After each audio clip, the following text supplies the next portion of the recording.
Yeah. So every single cell in the human body is an outcome of the food we have ingested. जो भी हम खाएंगे उसका कुछ ना कुछ आउटकम निकलेगा. अगर हम ऑयली फूड खाएंगे बहुत ज्यादा तो फैटी सेल्स बॉडी में बनेंगे एंड बॉडी क्या हो जाएगी, फैटी हो जाएगी. तो जैसा हम खाना खाएंगे उसका एक आउटकम बनेगा बॉडी में. Our mind and body are made up of the food we eat and it continues until we live. The body parts, organ, muscle, blood, bones are all made from the food we have eaten. जो हम खाएंगे उसी से हमारा blood and body formation होगा. अगर हम लो haemoglobin, अगर हम लो आयरन एंड प्रोटीन वाला फूड खाएंगे तो हमारी हीमोग्लोबिन कम हो जाएगी और हमें वीक फील होगा. तो जैसा हम खाना खाएंगे हमारी बॉडी वैसी ही बनेगी. The body parts, organ, muscle, blood, and bones are all made from the food we have eaten. Food gives energy and stamina for work. It also gives emotional stability and security. अगर हम कम खाते हैं, sometime fasting होते हैं या कभी किसी reason से हमारा दिन भर खाना नहीं खा पाए किसी काम की वजह से, तो हमें थोड़ा लो फील होता है. कई बार चिड़चिड़ सी फील होती है बिकॉज उस टाइम शुगर लेवल फॉल हो जाता है. तो these are related to food we have taken. Our appearance and feeling of good health and happiness also depends on the right kind of food and the quantity of food that we eat. अगर हम कम खाएंगे तो हमारा weight loss होगा, ज्यादा खाएंगे तो बढ़ेगा, एंड नॉर्मल खाएंगे तो हमारा एक बॉडी मेंटेन रहेगा. Lot of research is being done and new finding published every day to increase our knowledge about food and nutrition, and to find ways to apply this knowledge is choosing the right food to eat so our body is well nourished and healthy. Definition of food, nutrition and nutrient and diet. Food is very basic of our life. ठीक है, like जो भी खाएंगे वैसा body बनेगा. It contains different nutrients and are needed by the body for several and sustenance. The food we eat is digested and converted into nutrients. जैसा हम खाएंगे, जो हम खाएंगे वैसा डाइजेस्टेबल, वैसा हम एब्जॉर्ब नहीं कर सकते. तो वो पहले ब्रेक डाउन होते हैं, स्मॉल पीसेस में होते हैं, फिर वो एब्जॉर्ब के लायक होते हैं एंड फिर हम उनके न्यूट्रिएंट को यूज कर पाते हैं. So these nutrients are absorbed and transported to different parts of the body and utilizes for the day to day functioning. कुछ न्यूट्रिएंट ऐसे होते हैं जो हम आज खा लिया, हम कुछ महीनों तक भी यूज कर सकते हैं. लेकिन कुछ न्यूट्रिएंट ऐसे होते हैं अगर हम आज खाएंगे तो हम उसको आज ही यूज कर सकते हैं, बाकी जो एक्सेस अगर हमने खा लिया है तो वो यूरिन के थ्रू निकल जाता है. तो इनके यूटिलाइजेशन डिफरेंट डिफरेंट है. At the end, they are disposed of by further metabolism and transformed into end product. We need to consume a variety of food in order to remain healthy.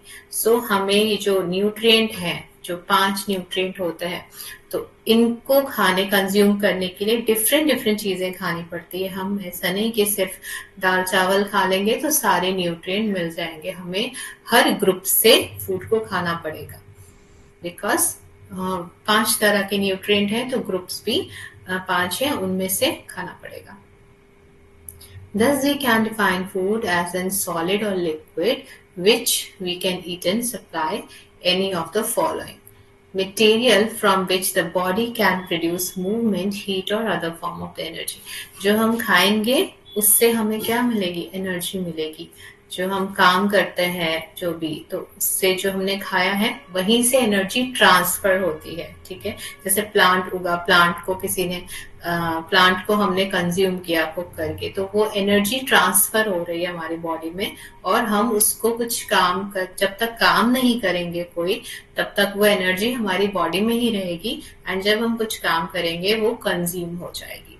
Okay, तो ये भी ध्यान रखना है कि जितना हम कंज्यूम कर पा रहे हैं, जितना एक्सपेंस कर पा रहे हैं उतना ही खाना. अगर हम जितना एक्सपेंस नहीं कर रहे उससे ज्यादा खा रहे हैं तो क्या होगा, वो स्टोर होगी एनर्जी हमारी बॉडी में, एंड फिर क्या होगा, वेट हमारा बढ़ेगा.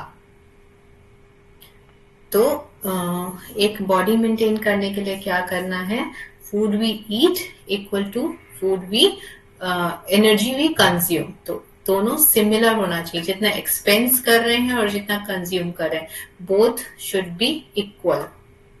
तो हम एक बॉडी मेंटेन जितना है उतना ही रहेगा। अगर कोई मोटा है और वो उतनी ही एनर्जी खा रहा है जितना उसकी बॉडी मेंटेन कर पा रही है तो वो मोटा ही रहेगा। लेकिन अगर उसको वेट लॉस करना है तो जितनी वो खर्च कर रहा है उससे कम उसको खाना पड़ेगा, जिससे कि वो बॉडी में जो स्टोर्ड है उसको भी खर्च कर पाए। बट इस केस में जो वेट लॉस है उस केस में हमें प्रोटीन्स एंड विटामिन मिनरल्स इनको कम नहीं करना है, बिकॉज इनको कम करेंगे तो हमारी इम्यूनिटी कम होगी, हमारे सेल्स का जो रिपेयर है, स्किन रिपेयर है, वो नहीं होगा। तो सिर्फ हमें कार्बोहाइड्रेट्स वाले जो हाई कार्बोहाइड्रेट्स रिच फूड है, सिंपल कार्बोहाइड्रेट्स है, उनको कम करना है। प्रोटीन्स और सब कुछ फास्ट नहीं करना है, सब कुछ बंद नहीं करना है, नहीं तो वीकनेस एंड लो हीमोग्लोबिन ये सब प्रॉब्लम्स आएंगी।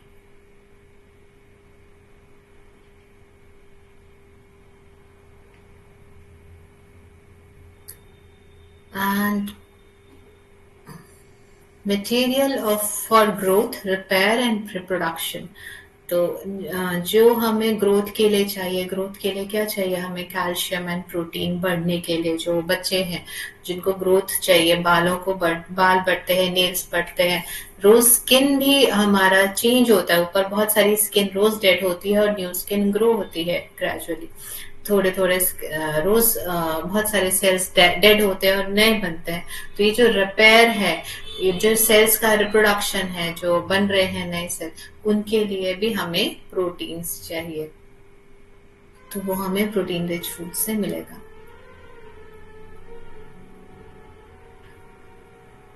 And substance necessary to regulate the production of energy or the process of growth and repair। तो ये सब कहाँ से मिलेगा? हमें फूड से जो हम खा रहे हैं। The components of food which we have these function are called nutrients। तो जो हमें nutrients से मिलते हैं वही कंपोनेंट्स हैं जो हमारे बॉडी को फंक्शन करने में हेल्प करते हैं। In other word, nutrients are vital in keeping of living thing alive and helping it to grow। तो न्यूट्रिएंट क्या है? ऐसा प्रोडक्ट है जो हमें जिंदा रखने के लिए और हमें लिविंग अलाइव लाइक जिंदा रहने के लिए एंड सेल्स को ग्रो करने के लिए हमें कंपल्सरी है।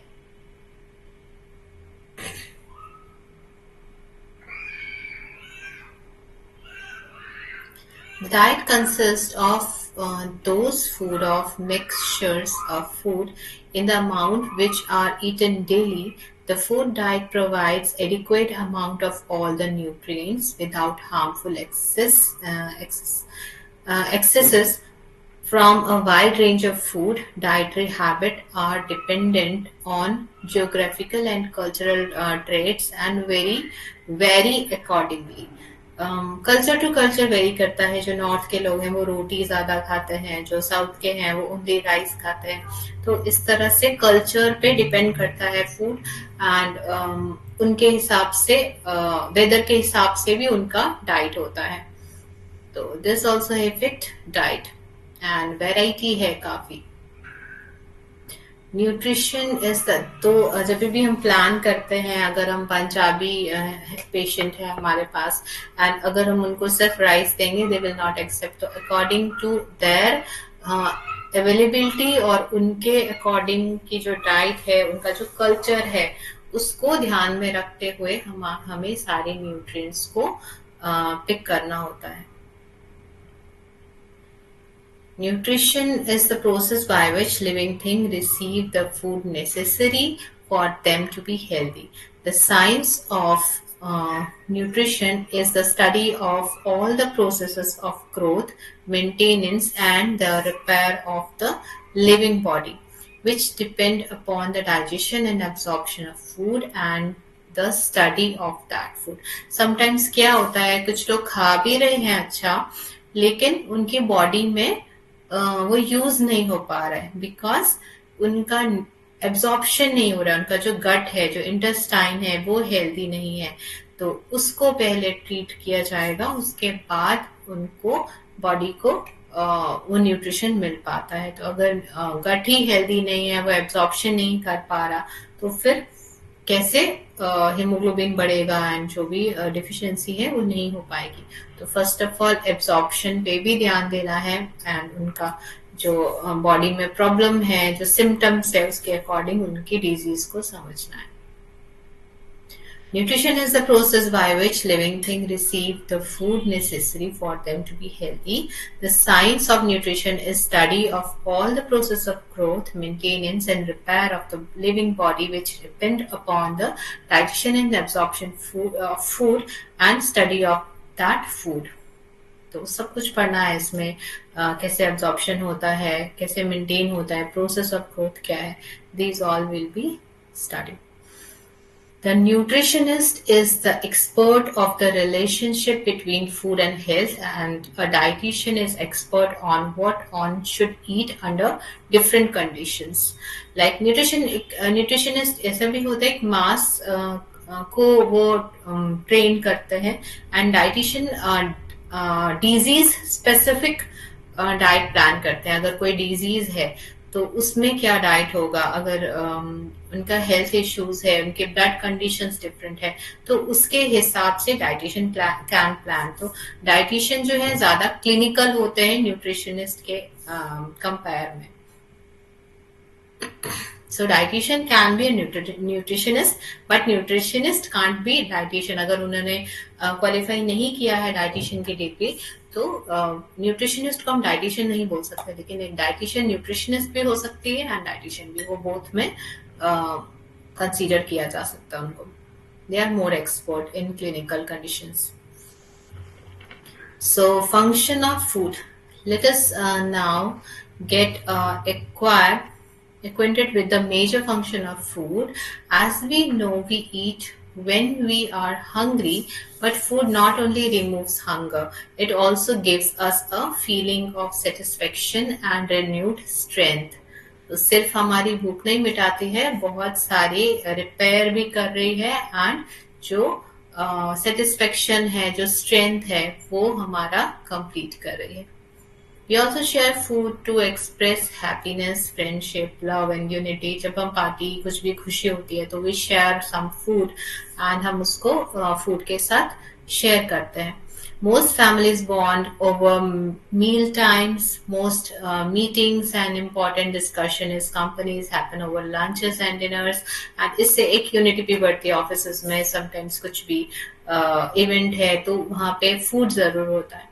This food has many important functions in our lives. When we understand these functions, we appreciate how they affect our food intake and our physical and mental well-being. So food is the main thing of our life, we can say.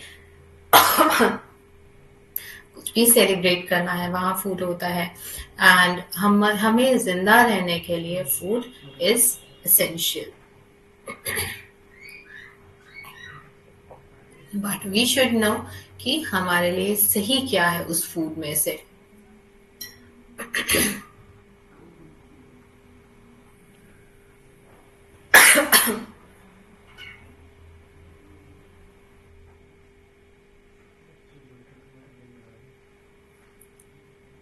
So some are psychological function also. जब हम अच्छा खाना खाते हैं या rich खाना खाते हैं, शुगर वाला खाना खाते हैं, तो क्या होता है, हमें थोड़ा अच्छा फील होता है, हार्मोन्स ज्यादा रिलीज होता है।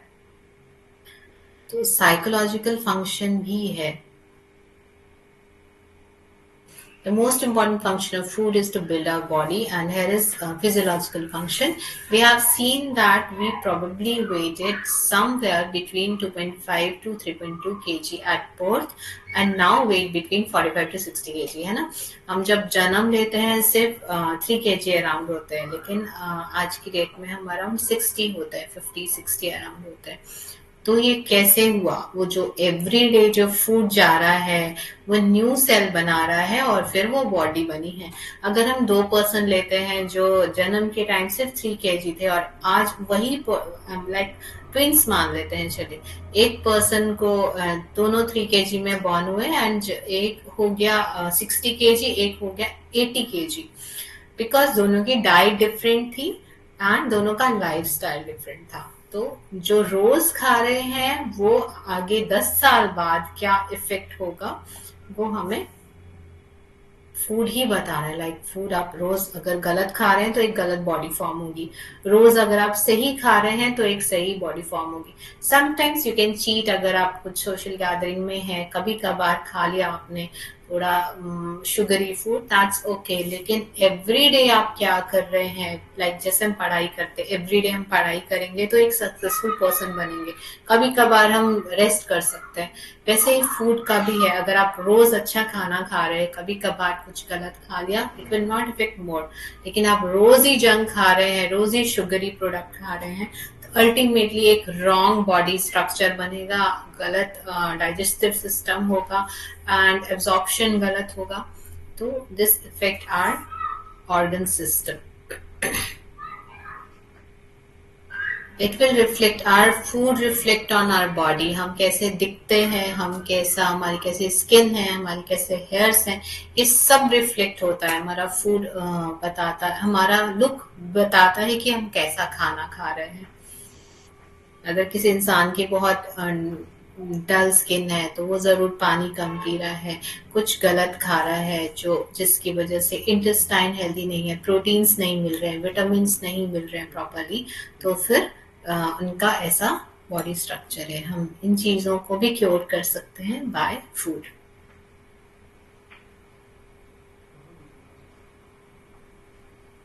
One patient was there, like in my, जहाँ मैं प्रैक्टिस करती हूँ, उनको डेंटिस्ट, वो डेंटिस्ट के पास गए थे, तो उन्होंने बोला आपका ओरल हेल्थ बिल्कुल अच्छा है, you should go to dietitian. And जब वो मेरे पास आए, उनका इंटेस्टाइन में like it was not healthy, फिर उनको हेल्दी बॉडी हेल्दी फूड में ट्रांसफर किया। फॉर 2 months वो मेरे अंडर रहे एंड इट इम्प्रूव्स। उनका जो फॉल स्मेल था माउथ का वो चला गया। तो जो डाइट है वो बहुत जगह में रिफ्लेक्ट करता है। सिर्फ ऐसा नहीं कि आपको पतला मोटा होना है तो डाइटिशियन के पास जाइए, बहुत जगह में ये काम करता है। सो अगर फाउल स्मेल आ रही है और आपका माउथ हेल्दी है, मतलब इंटरनली आपका इंटेस्टाइन में कुछ गड़बड़ है, तो that should be cured. And जो भी डाइजेस्टिव सिस्टम है पूरा माउथ से लेकर एनस तक, वो सारा डिपेंड करता है डाइट पे।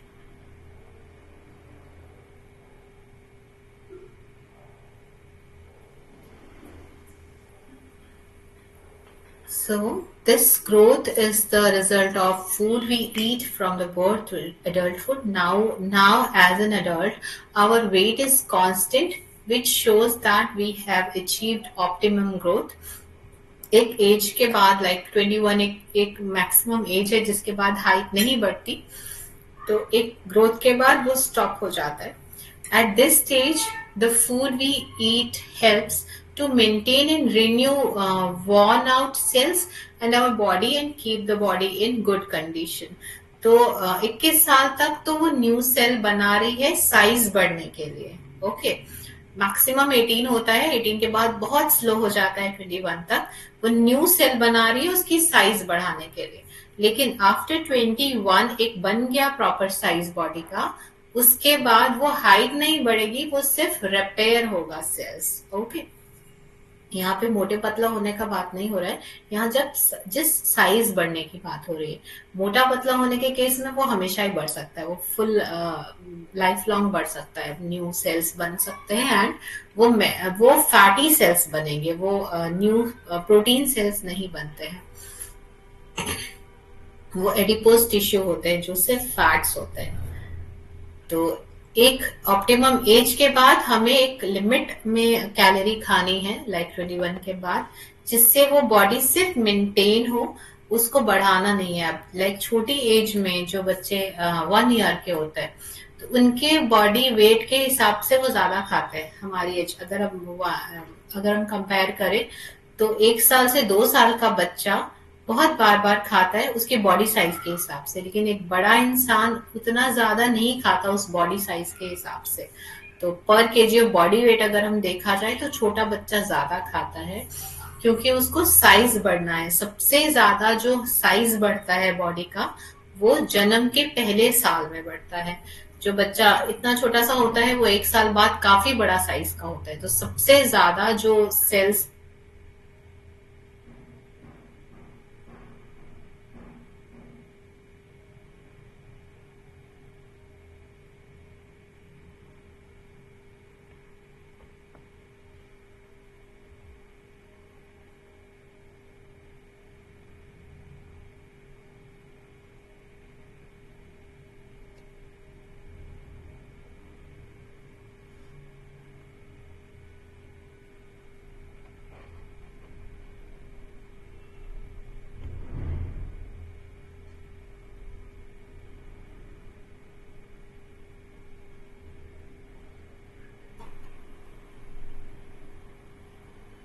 ओके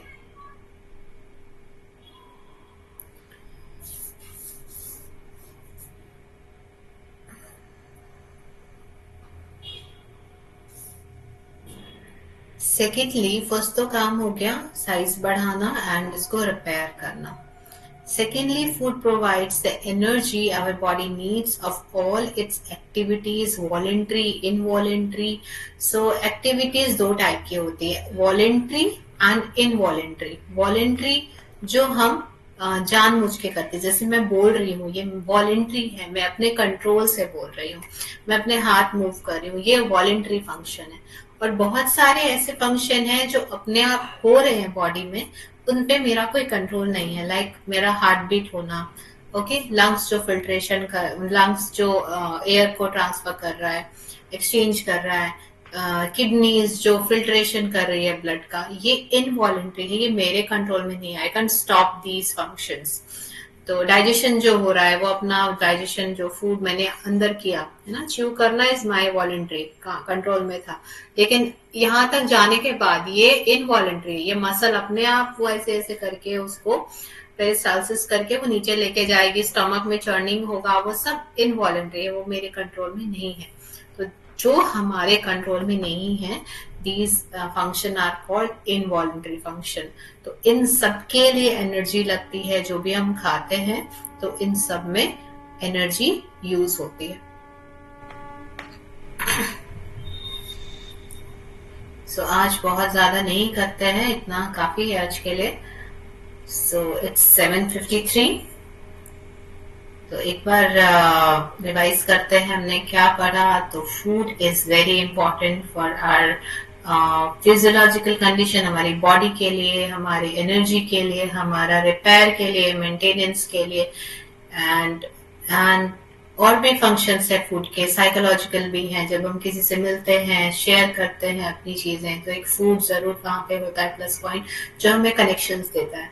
तो these are also function of food, psychological, emotional and physiological।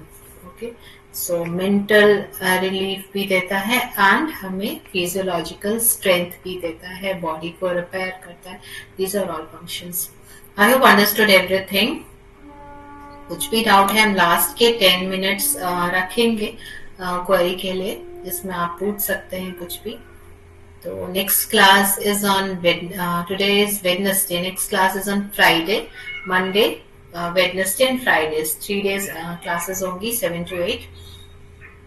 तो every day join करिए and it will be helpful for you, for your family also।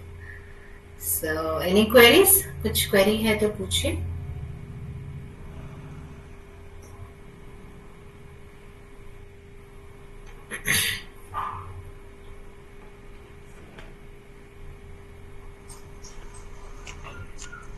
एक छोटा सा क्वेश्चन है मैम, थोड़ा सा आज के लेसन से थोड़ा सा आउट है, लेकिन ये कंफ्यूजन हमेशा रहती है। सबसे पहले तो मैं बताना चाहूंगी आपको बहुत अच्छा, अपने जो मतलब समझाया है, बहुत अच्छे तरीके से बताया, सारी चीजें समझ थैंक यू। में।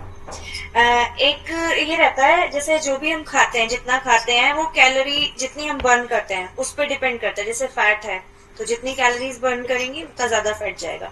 लेकिन ऐसा होता है पर्सन टू पर्सन थोड़ा सा डिफरेंट होता है, कि मतलब या किसी को ज्यादा मेहनत करनी होती है, ज्यादा कैलोरीज बर्न करनी होती है, किसी को जल्दी फर्क पड़ जाता है।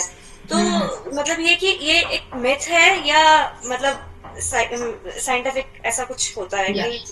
इट इज ट्रू, ये मिथ नहीं है।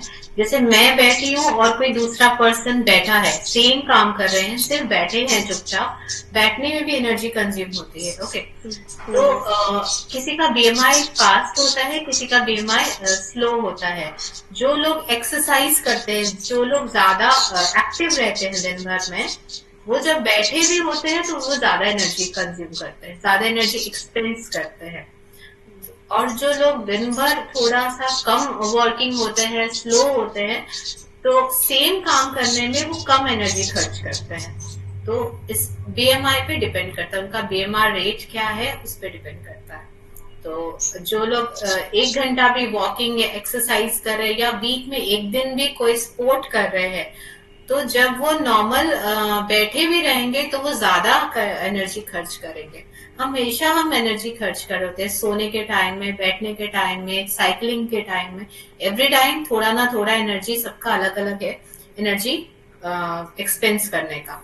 तो पर्सन टू पर्सन वेरी होता है, ये फैक्ट है कि बीएमआर पे डिपेंड करता है किसका कितना बीएमआर है।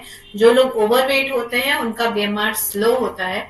अगर वही पर्सन थोड़ा एक्सरसाइज करना स्टार्ट कर दे, कोई भी वर्कआउट करना स्टार्ट कर दे, डाइट में इस तरह के फूड रखे जो कॉम्प्लेक्स कार्बोहाइड्रेट हो, तो उनका बीएमआर फास्ट होगा।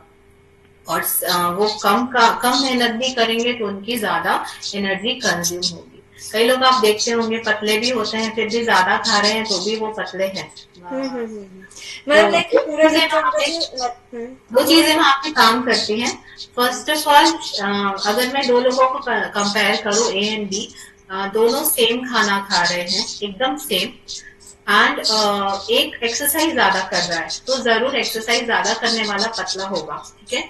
एंड एक और कंडीशन है, दो लोग हैं, क्वांटिटी दो, एक कम खा रहा है, एक क्वांटिटी ज्यादा खा रहा है, लेकिन वो अच्छा खाना खा रहा है, लाइक वो फाइबर्स एंड फ्रूट्स ज्यादा खा रहा है, सैलेड खा रहा है, लेकिन वो ज्यादा क्वांटिटी खा रहा है, फिर भी वो पतला हो सकता है कम खाने वाले से। तो फूड पे भी डिपेंड करता है कि हम क्या फूड खा रहे हैं। हम ज्यादा खाना खा के भी कम एनर्जी कंज्यूम कर सकते हैं। तो ऐसे पतले होने के फाइबर लिए रिच, कम खाना है। जैसे फाइबर रिच फूड जो ज्यादा खाते हैं उनको कम कैलोरीज बर्न करने की जरूरत होती यस, है ना? वेट लॉस उनका इजी होगा। हाँ। और उनको जैसे कम, रात को सोते हुए भी कैलोरीज बर्न होती है, तो जिनका रूटीन, जिनका लाइफस्टाइल पूरा दिन का थोड़ा सा मतलब मेहनत वाला होगा, तो किसी भी टाइम कैलोरीज ज्यादा बर्न हो रही होगी, बिल्कुल जैसे हर बैठे काम हुए। में उनकी अलग कैलोरी कंजम्पशन होगा। अगर वो ज्यादा एक्टिव हैं, कुछ भी एक्सरसाइज कर रहे हैं, तो हर काम में उनकी एनर्जी एक्सपेंडिचर ज्यादा होगी। Okay, thank you, Yeah. Thank you. एक और बात है, मेंटल एक्सरसाइज भी एक होती है। जो लोग चेस खेलते हैं या ज्यादा स्ट्रेस में रहते हैं, उससे भी एनर्जी कंजम्पशन होती है। तो कह सकते हैं, अगर चेस प्लेयर भी अगर लोग रोज चेस खेल रहे हैं, स्ट्रेस में खेल रहे हैं, मेंटल एक्सरसाइज बहुत कर रहे हैं, तो उनको भी एनर्जी की ज्यादा जरूरत होती है। तो जी मैम, दैट्स ये ऑल। भी देखा जाता है जो ज्यादा थोड़ा सा दिमागी मेहनत करते हैं वो पतले ज्यादातर मिलते हैं। हाँ बिल्कुल, बिकॉज स्ट्रेस में भी एनर्जी बॉडी ज्यादा कंज्यूम करती है, ब्लड सर्कुलेशन फास्टर होता है, तो एनर्जी ज्यादा कंज्यूम होती है और ज्यादा खर्च होती इसलिए कहते हैं ना वो टेंशन में पतले हो जाना, ये सारी है। चीज। बिल्कुल, या दैट इज ट्रू।